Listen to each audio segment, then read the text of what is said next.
қолды қарашы. Ассалаумағалейкум. Конкретно. Сендер ма төбелес шығарып жүрген Атырауда? Мынау кім ана? Кімсің сен вообще? Мен не керек мен кім екенін?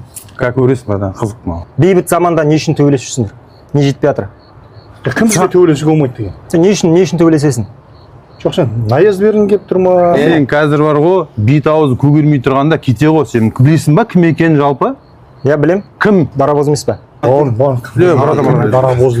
Қуат, қайдағы дарабоз? Шеркешсің ба? Найман, еба. Қаяқ жейсің-ка точно? Фамилиясы емес па Найман дейді? Братан, сен психушкадан шыққан жоқсың ба, бауырым? Мен Нұрберген деген бауырым бар. Сен соның сыңар екенсің да, кішкене қақпайды екенсің. Нұрберген тек біреу мәне әлемде. Күлетін әңгіме айтып тұрмын ба немен? Мына қол? Олай ұстай тұрайын, а то қиын ба?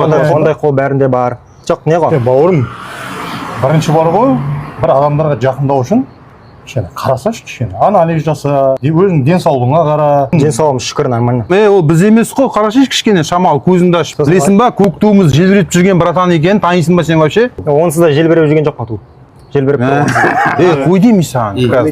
Точно таяқ жейсің қазір. Күшің тасып бара жатыр ма? Қой деймін саған. Күшің тасып бара жатса үйленбейсің ба? Саған не шараң бар ғой, үйлене ма, үйленбеймін ба? Сен бірінші үйленбеген жігіттерге әңгіме айтуға болмайды. Үйленген жігіттердің багы пустой болады да, үйленбеген жігіттердің багы бар ғой, 98 полный болады да, ол